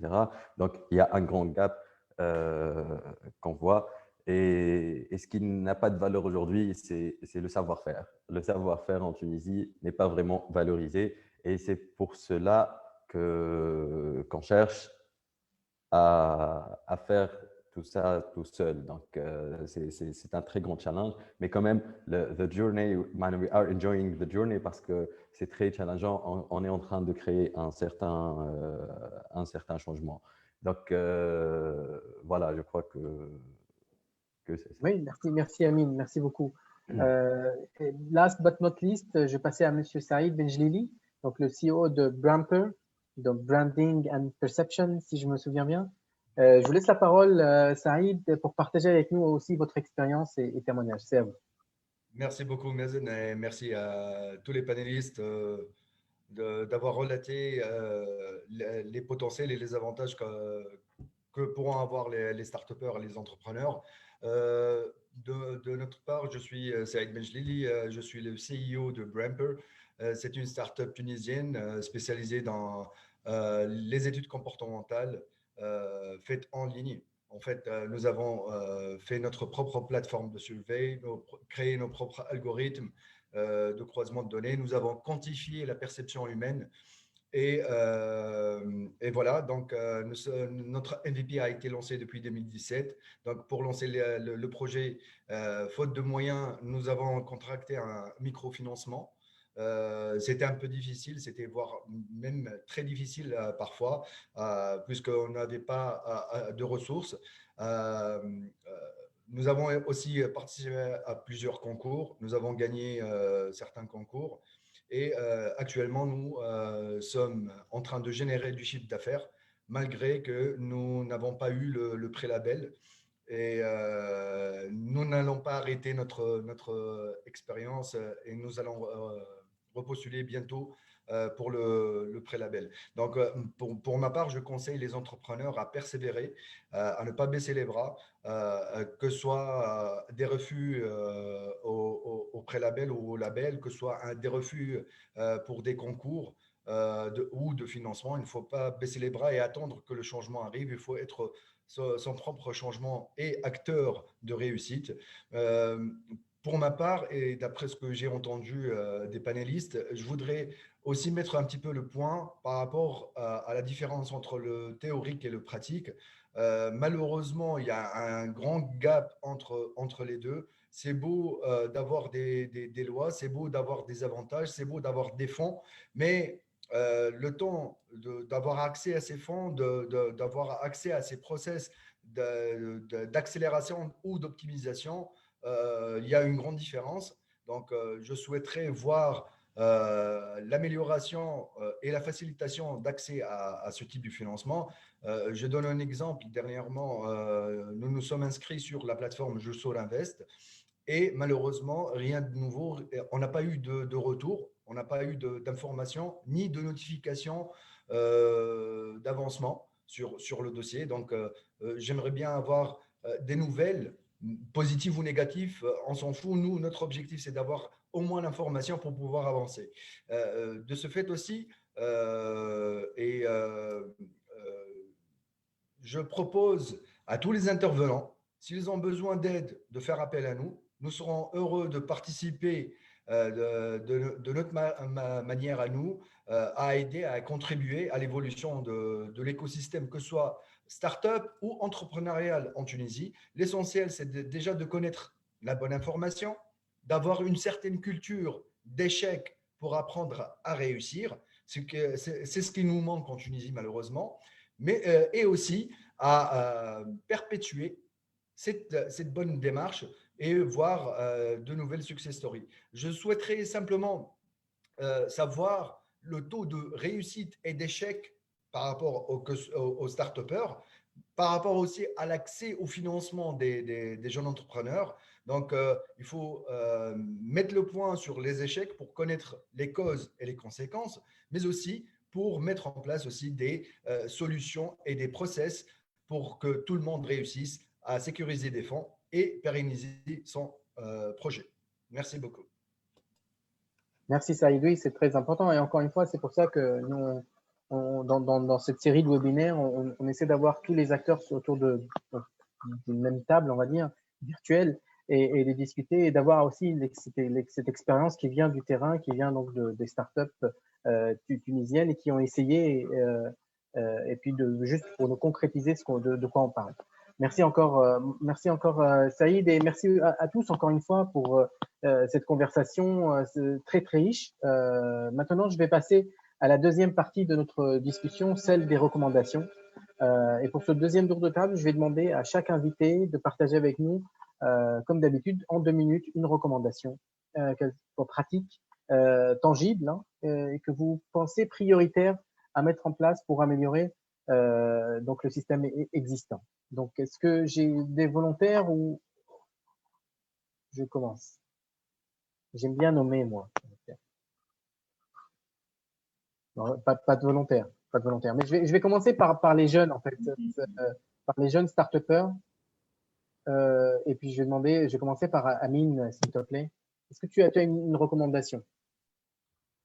Oui, tout à fait. Donc, il y a plusieurs recommandations. Donc, par exemple, pour tout entrepreneur ou toute personne qui veut prendre l'initiative d'entreprendre, c'est important de donner de son temps pour la communauté d'entrepreneurs, pour améliorer sa communauté d'entrepreneurs. Par exemple, de ma part, je suis arrivé à représenter Startup Grind, qui est une des plus grandes communautés d'entrepreneurs dans le monde. Donc là, on organise des événements pour éduquer, pour inspirer les entrepreneurs. Donc là, il faut donner 10%, disons, de son temps pour améliorer la communauté à laquelle on appartient. Donc, parce que ceci va nous aider à avancer. Et ceci est applicable pour la communauté, même pour le pays et pour un continent. Donc, c'est super important de ne pas travailler uniquement pour soi, mais travailler pour la communauté afin d'avancer et de rendre cette communauté un peu toujours meilleure. Donc, une autre recommandation, c'est de bien choisir le programme d'accompagnement adéquat, de bien choisir un investisseur. C'est vrai que ce n'est pas toujours évident, on n'est pas là pour, disons, on n'a pas beaucoup de choix pour ça, mais c'est important de trouver le meilleur programme d'accompagnement adéquat à l'idée, adéquat à l'écosystème, adéquat à la communauté sur laquelle on travaille. Et c'est important de trouver un investisseur si c'est un partenaire en parallèle ou c'est un investisseur. Et la dernière recommandation, c'est de créer l'espoir et de garder cet espoir toujours et avancer, que ce soit pour lui-même, pour sa communauté et pour son pays. Merci. Merci, Amine. En fait, il fallait que je termine par toi parce que tu nous donnes de la positivité, de l'optimisme pour finir la journée. Mais en tout cas, c'est assez important ce que tu dis et on va prendre ça aussi pour nous, les non-start-upers. Yahya, peut-être? Oui, je pense que c'est important de, premièrement, trouver de mentors qui ont déjà levé de l'argent et de les challenger, de poser des questions sur leur expérience et tout ça. J'ai trouvé ça vraiment très intéressant. It's very valuable for founders to find mentors who raised funds et qui lançaient des startups et qui ont levé de l'argent et tout ça. Je pense qu'un approach proche d'un entrepreneur qui a déjà levé de l'argent est très important. Donc, find your mentor. Second thing, en fait, pour un entrepreneur, il y a un learning curve sur l'investissement, pour le produit, donc il faut parler avec beaucoup d'investisseurs en fait. Il ne faut pas se limiter pour un seul investisseur ou deux investisseurs. Donc c'est très important que for founders, he needs to be actively talking to investors. C'est vraiment la vie d'un entrepreneur aujourd'hui qui parle toujours avec des investisseurs, qui passe beaucoup de temps avec des investisseurs. Je pense que 20% de temps d'un entrepreneur, c'est de passer de temps avec des investisseurs. And you need to be consistent about it. Il n'y a pas des étapes, il n'y a pas des phases. Il faut toujours parler aux investisseurs. Et pour s'améliorer, pour comprendre plus ce que les investisseurs et pourquoi les investisseurs investissent et pour améliorer le pitch deck, la mémo, le plan d'investissement et aussi pour challenger l'équipe et pour connaître ses KPIs et tout ça. Et troisième point, et je pense que c'est très important de concrètement réfléchir à ce problème que tu es en train de résoudre en tant qu'entrepreneur et comment tu peux, how you can solve it in a bigger scale. Et tu vois, nous, on se limite un peu avec quelques targets, quelques chiffres. Donc, pour un entrepreneur, I think it's really important to think in a really important scale. Si tu as un produit avec 20 utilisateurs ou 30 utilisateurs, what do you need to go to 1000 users? And when you think in that scale, everything changes. Et c'est juste par rapport à la mentalité et la mindset d'un entrepreneur, hein. C'est toujours de réfléchir to think in a much bigger scale. Et comme ça, en fait, tu attires des investisseurs. Et je vois maintenant ça avec l'expansion qu'on fait, par exemple, sur Casa ou sur Alger, ou sur Cairo, Bahreïn. On reçoit beaucoup d'investisseurs qui s'intéressent pour investir à Gomecode, juste sur le fait que voilà, we're scaling in different countries, we're bringing value to these markets, et we're not doing it just locally. And it's really different. Donc voilà, 3 points. Voilà, merci. Merci, Yahya. Non, très intéressant. Saïd, de ton côté, recommandation? Oui, ma seule et unique recommandation, c'est la persévérance en fait, et de tenir bon, s'entourer d'une bonne équipe, chercher l'information, ne pas attendre à ce qu'elle vienne à nous, faire un bon network pour essayer d'élargir ses contacts et d'élargir aussi le potentiel de matching et voilà, être un membre actif de la communauté. Merci, merci beaucoup. Myriam, je vais commencer par toi. Alors, en fait, ma recommandation s'adressera plus aux grandes entreprises. Ayant eu une expérience de 10 ans dans une institution financière, en fait, il faut que les grandes entreprises telles que les banques, assurances, les opérateurs telco, les sociétés de distribution ou même l'État sortent de leur zone de confort et changent leur culture et leur organisation. En fait, ces grandes entreprises ont tout intérêt à travailler avec les start-upers pour 2 raisons. Elles vont certainement optimiser leur budget et gagner beaucoup d'argent et avoir accès à des solutions flexibles qui s'adaptent plus à leurs besoins.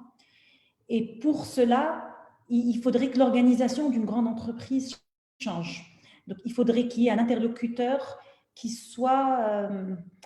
il faut qu'il y ait de la rapidité dans la prise de décision, parce qu'on sait que de par les différents comités, les conseils d'administration, certainement les grandes acquisitions passent par des circuits un peu longs et c'est trop long pour un start-upper, il ne peut pas attendre. Et d'un autre côté, ces entreprises-là, ce changement d'organisation, cette nouvelle cellule qui doit être l'interlocuteur des start-upers, doit aider le start-up à améliorer son produit, lui donner du feedback, compresser les délais, etc. Donc, pour moi, c'est du gagnant-gagnant et il faut qu'il y ait un pas fait de la part de ces entreprises pour ouvrir les marchés et aider les start-upers. Parce que pour un start-upper, parfois, avoir une référence, c'est aussi important, si ce n'est plus important que d'avoir accès au financement. Voilà. Merci Myriam. Très important conseil et puis ça, c'est du big scale as well. Mouna, je vais passer à toi. Alors moi, le conseil que je donnerais, c'est dans le cadre de cette période un peu charnière où la loi est sortie et les décrets ne sont pas encore sortis, c'est d'ouvrir en fait, de rendre possible pleinement la réussite du lancement du crowdfunding en Tunisie. D'abord parce que le sujet est né depuis déjà à peu près 5 ans sur le territoire tunisien et que si on veut, comme je l'ai présenté, que ça soit un outil complémentaire, il faudrait idéalement, en tout cas au démarrage, ne pas le verrouiller pour justement faire naître, donner envie aux jeunes de révéler leurs talents, de révéler tous les projets qui sont possibles sur l'ensemble du territoire tunisien. Et donc, du coup, ma recommandation serait d'avoir cette vraie démarche d'ouverture. Et donc, quitte à modifier par la suite pour évidemment que cet exercice se fasse de façon pleinement sécurisée, mais en tout cas, donner cette impulsion. Et première recommandation. Et la deuxième, donc ouvrir le champ des possibles le plus largement. Une fois encore, l'expérience internationale montre que le crowdfunding s'adresse à une pluralité de secteurs, d'activités et de projets. Et le deuxième, communiquer. Ça donne envie, ça donne confiance, ça donne crédit, comme on pourrait dire d'un point de vue étymologique, ça donne crédit à l'innovation et l'envie des jeunes tunisiens au sens large. Donc voilà, mes recommandations avec cette note d'espoir dans ce contexte un peu plombé économiquement lié au Covid. C'est pas parce qu'il y a un virus qui circule que les jeunes n'ont pas envie d'innover, n'ont pas de projet, n'ont pas d'idées. Les Tunisiens sont très bien formés, sont adeptes du numérique et donc voilà, je suis une nana positive et je pense que le crowdfunding donne toute cette énergie et révèle le champ des potentialités. Voilà, petit propos. Merci. Merci Mouna, merci. Sylvie, si je peux passer à votre recommandation de votre point de vue un peu extérieur et le micro. Voilà, Oui, merci. Moi, en tant que financeur public, ce que je peut-être proposerais, c'est de continuer tous les efforts et tous les progrès accomplis, hein, parce que c'est pas rien d'avoir créé un fonds de fonds et puis de s'occuper de la labellisation des startups et de préparer le financement de l'écosystème avec des outils de financement comme des subventions, des avances remboursables, etc. Donc, franchement, vraiment, c'est très bien. Et donc, je ne pourrais dire que continuer. Et continuer alors dans le sens où il faut effectivement préparer le continuum de financement. C'est-à-dire qu'au-delà de créer des subventions et de s'intéresser aux startups, c'est très bien, effectivement. Mais après, il faut aussi continuer à financer les entreprises et les projets quand ce ne sont plus des startups et quand ils ont dépassé le stade de la faisabilité, de l'entrée sur le marché, etc. Il faut continuer à financer les projets d'innovation et les PME qui ne sont plus des startups, mais qui deviennent des PME innovantes. Et donc ça, je pense que ma recommandation, ce serait de peut-être réfléchir sur une fusion des dispositifs qui, comme l'a présenté M. Kaïs Mejri, sont très dispersés. Donc, il faudrait peut-être essayer de les regrouper pour avoir plus de force de frappe sur les cibles qu'on veut atteindre. Et puis, peut-être aussi travailler plus en coordination entre le public et le privé. Voilà. Merci beaucoup, Madame Sylvie, merci. J'ajouterais, Mazen, il faut que, pour répondre aussi à ce qu'a dit Myriam et à ce qu'a dit Yaha qui disait qu'il fallait continuer de discuter avec les investisseurs parce que ça faisait améliorer son pitch deck, etc. Eh bien, il y a aussi la plateforme que vous êtes en train de mettre en place, de liaison entre les investisseurs et les start-upers, et ça, c'est une très bonne initiative. Oui, merci Sylvie. C'est l'initiative et la plateforme Investi, qui est la communauté la communauté tunisienne Eurocuti. Donc, c'est la plateforme pour mettre en contact les investisseurs et les start-upers tunisiens. Et pour commencer, et après, ça va s'étendre un peu à la région et à l'Europe, etc. Mais merci Sylvie. Je vais passer à Mohamed. Mohamed, une recommandation de votre côté? Oui, alors vous avez parlé de communauté, vous avez parlé d'écosystème, etc. Je pense que le travail doit être fait autour de ça, c'est-à-dire le renforcement de capacité de tous les acteurs, tout confondus, pour que tout le monde évolue dans la même direction. Je pense qu'aujourd'hui, avec le trend qu'on a, donc première priorité et recommandation, c'est vraiment les startups labellisées aujourd'hui qui sont là. Donc, je précise que labelliser, ça veut dire que c'est des sociétés, des startups qui ont essentiellement deux choses, c'est-à-dire innovation, c'est des entreprises innovantes, mais aussi scalable, c'est-à-dire qui ont une capacité extrêmement intéressante de croître. Donc, du coup, je pense qu'aujourd'hui, nous avons un vivier de startups qu'il va falloir accompagner, donc tout l'écosystème, incubateur, accélérateur confondu et toutes les structures d'accompagnement et les programmes qui sont déjà là. Donc, on doit les encadrer, mais aussi et surtout le financement. Donc, comme j'ai dit, 25% de sociétés labellisées, de startups labellisées ont eu un financement. Très probablement, ce n'est pas un financement qui est suffisant parce que c'est du seed money. Donc, il faut toujours donner tous les jours pour que les sociétés puissent avoir les ressources nécessaires. Et les 75% autres, il va falloir aujourd'hui donc leur donner le financement nécessaire. Donc, on a un parcours, un grand parcours à faire ensemble, tout le monde, co-investissement aussi. Et c'est pourquoi donc, les acteurs de l'investissement doivent travailler ensemble, apprendre à travailler ensemble. Il y a des problématiques extrêmement importantes qu'il va falloir discuter voir les bonnes pratiques de gestion, bonnes pratiques d'investissement, la thèse d'investissement, etc. Parce qu'il y a des problématiques de valorisation, il y a des problématiques de structuration des deals, il y a du non-dit aujourd'hui, et je le dis, et je le mets sur la table, parfois des start-upers qui ne sont pas très satisfaits par les structurations à travers les investisseurs, ils disent que nous sommes des vautours, ils disent que nous ne sommes pas des humains, nous sommes, etc., etc. Donc là, il faut vraiment avoir une charte, donc une doctrine, et que les intérêts essayent d'être alignés à partir de valeurs et à partir d'un commun, de commune compréhension de ce qui se passe, etc. Il y a beaucoup de travail à faire de ce côté-là, aussi au niveau des contrats, des pactes actionnaires, etc.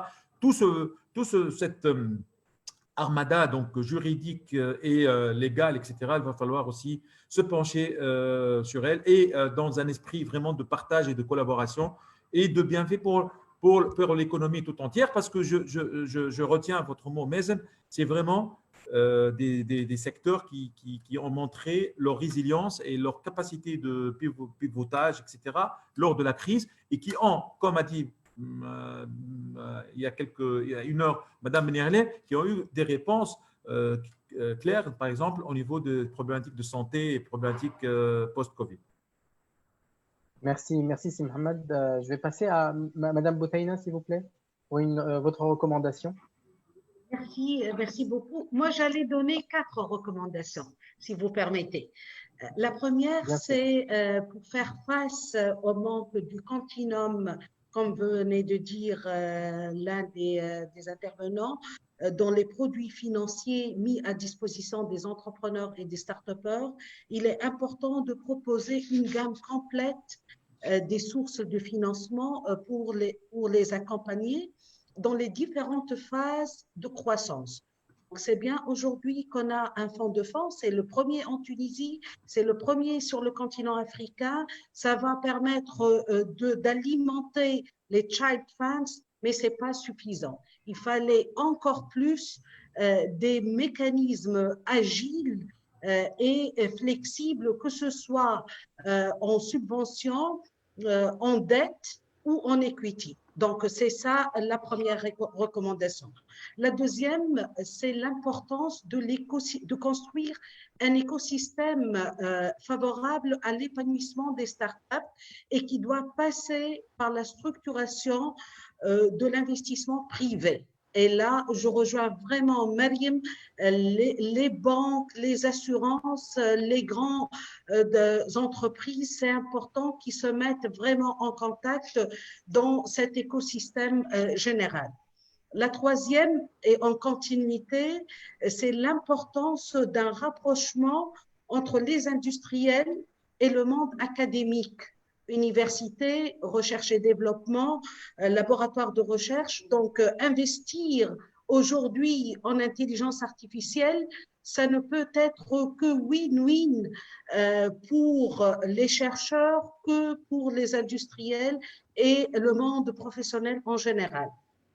Ma quatrième recommandation, et là je me rejoins à l'une des participantes qui a mis en chat l'importance de tout ce qui est chercheur, docteur, surtout en cette situation. Juste entre parenthèses, moi-même, je suis docteur en intelligence artificielle et je suis directrice de recherche dans un laboratoire de recherche. Et j'ai mené plusieurs thèses de doctorat en IA.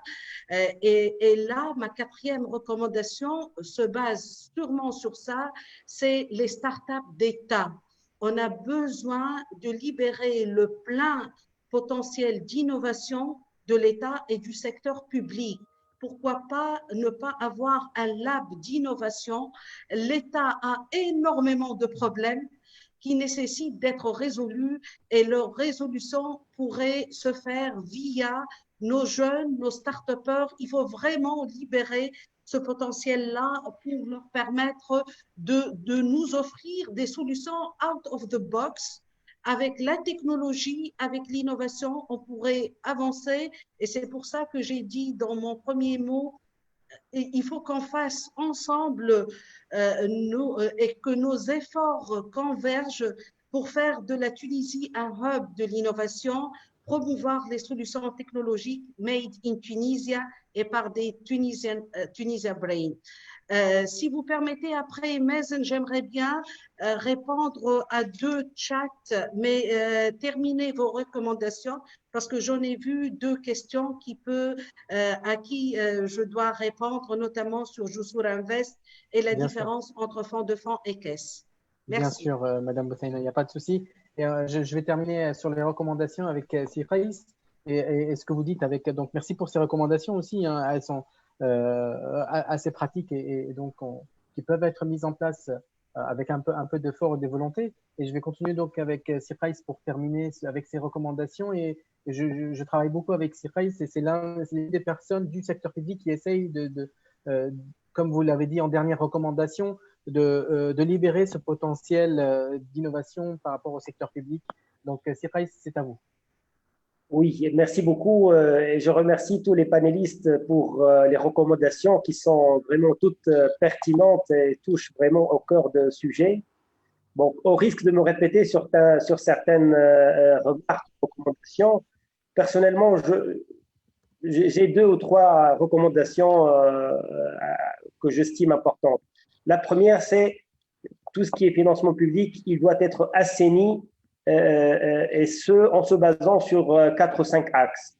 Premièrement, d'abord, c'est couvrir tout le cycle de projet.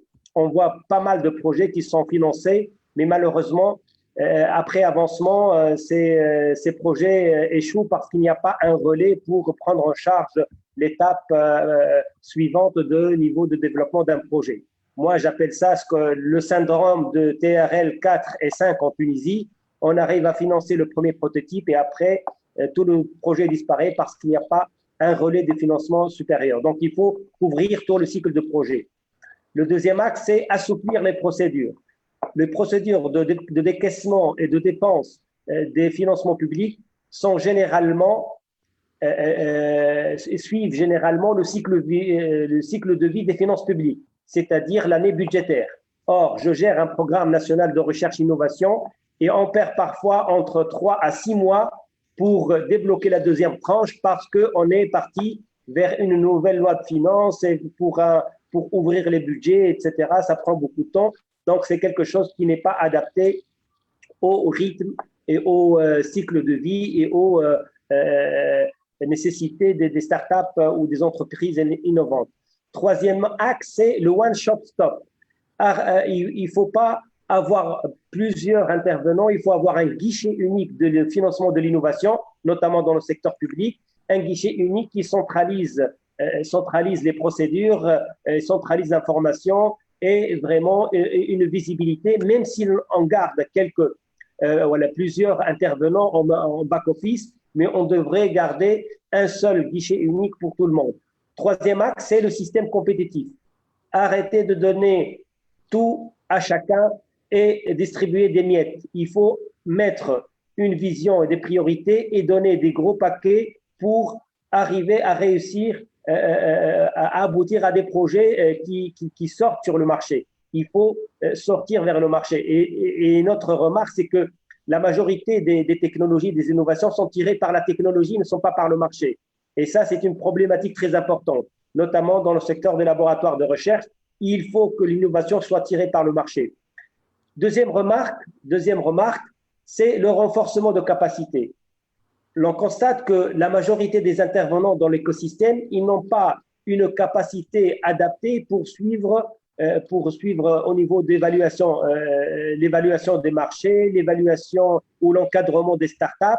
Donc, il faut vraiment mettre en place un système pour renforcer les capacités, non seulement des startups, mais également des structures qui interviennent dans l'octroi des financements et également dans le secteur financier, parce qu'on en remarque qu'il y a plusieurs banques maintenant qui s'intéressent au fintech, au financement des innovations, mais n'ont pas cette culture de bien évaluer les projets. Et en ce sens, ils estiment que tous les projets innovants sont très risqués, alors que ce n'est pas toujours vrai. Et donc, il faut renforcer les capacités de l'écosystème sur tous les plans. Donc, voilà. Pas de recommandation, mais une annonce. Je vais vous partager dans la partie de discussion 3 chatbots que nous avons développés avec une start-up tunisienne et qui répondent d'une façon intuitive et avec le dialecte tunisien sur 3 mécanismes de financement de l'innovation, le Programme national de recherche-innovation, le BME, le programme de mise à niveau et les mécanismes de financement de l'API. Donc, c'est un scoop, c'est expérimental. Je vous invite à essayer. Si cela, ça paraît parfois des réponses qui ne sont pas adaptées, c'est l'objectif de la manœuvre.